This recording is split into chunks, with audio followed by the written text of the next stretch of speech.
This is happiness, to be everything at once. Be unblinded, be unlearned, be unbridled and unburned.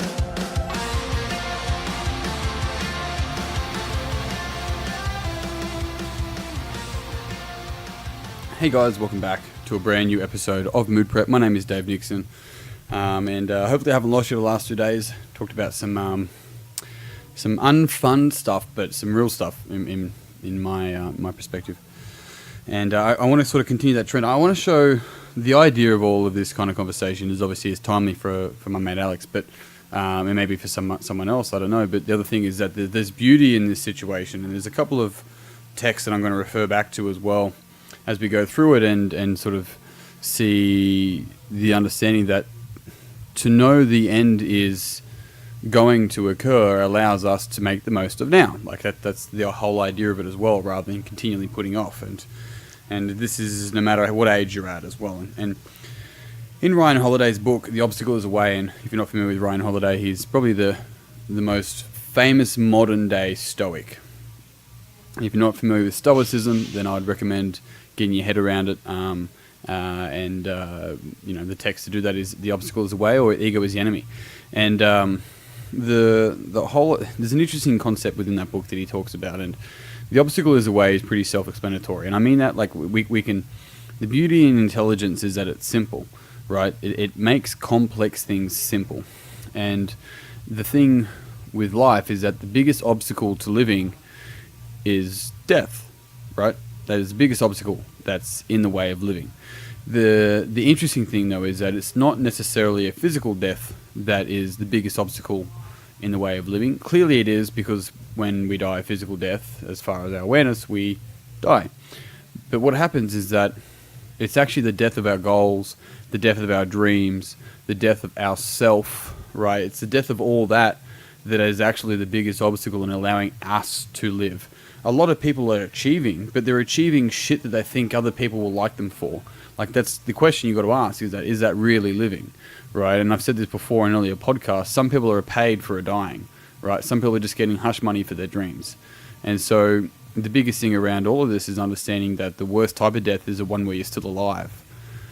The one where you have committed suicide with your goals, with your dreams, with what's important to you, with your message, with your mission, with the connection of yourself, the head, the heart, and the gut. And so our ability to step back and reconnect with that, and I mean reconnect with that, like it's fucking work, and it's not just a fucking quote you put up on social media. Like, it's work. I've done the thing before. I've been the person that put all the quotes up, and then when shit hit the fan, I didn't know what to do, right? Until at that point, I'm like, you know what, I need help.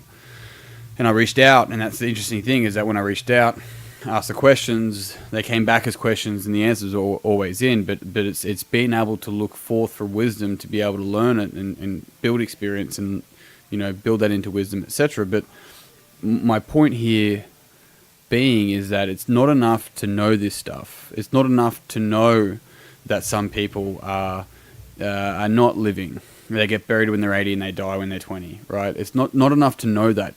We have to see it within ourselves. We don't just quote it on social media and then start putting some multi-level marketing thing up about living the laptop lifestyle. Like, there is significantly more to life and the value that we give it. Because that's the thing, and this is a crucial thing, that we are the meaning makers. We give our life meaning. And when we take control of that, we can then become, for lack of a better term, the light that encourages other people to do the same thing. It's interesting. Let me give you an example. Over the last 15 years in the industry, and I've trained somewhere over 5,000 people, right? I've had thousands and thousands of conversations, and I've trained a lot of coaches through that period, or trainers really, for the better part of it, especially in the early stages, to coaches now later on. And there's a big distinction between a trainer and a coach, but that's for another podcast. And for the most part, people are like, I want to help people. And yeah, of course, that's what everyone wants to do, but that's the easy answer. Like, why do you really want to do this? There's fucking layers to this shit, right? Why do you want to be in the industry that you're in? Why do you want to spend time doing what you're doing? I have, to go further than that, I spent some time with someone recently down up in Sydney.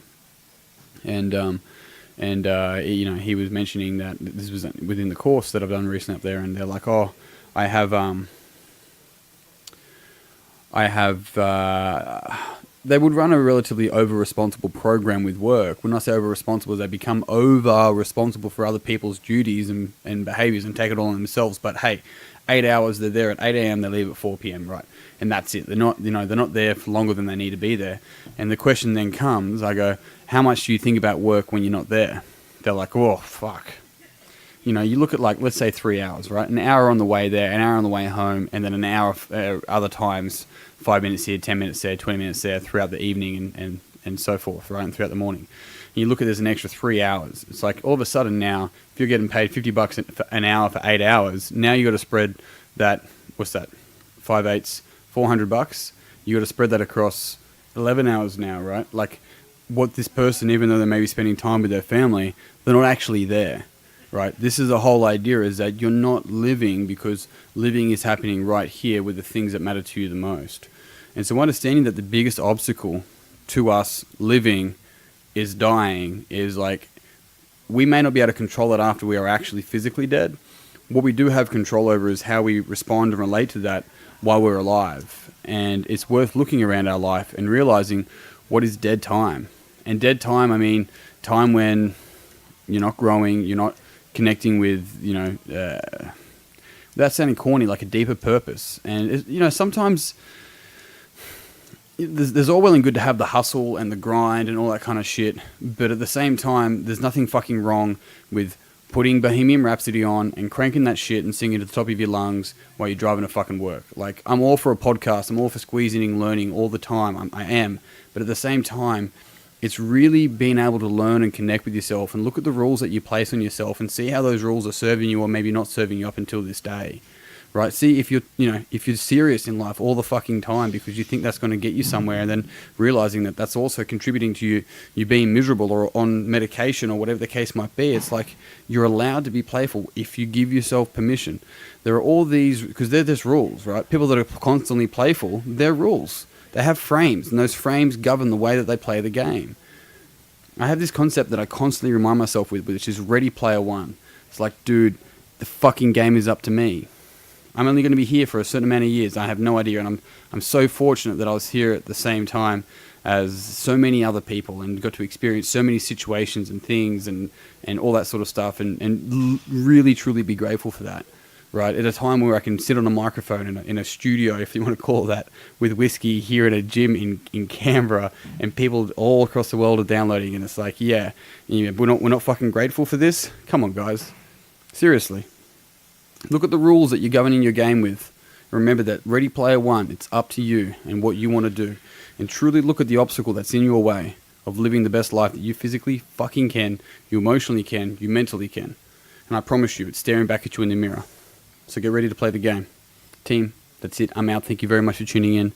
As always, if you found this podcast beneficial, it would mean the world to me if you pass it on to someone else that you think would also find it beneficial. Otherwise, jump online, Moop Up online. I'll have some updates in there for you. And what's the day? Today's Tuesday. Today's Wednesday for some of you. Before the end of the week, which is very exciting. Until then, peace and pizza. Kick today in the dick. Slay the dragon. I'll see you soon. To be everything at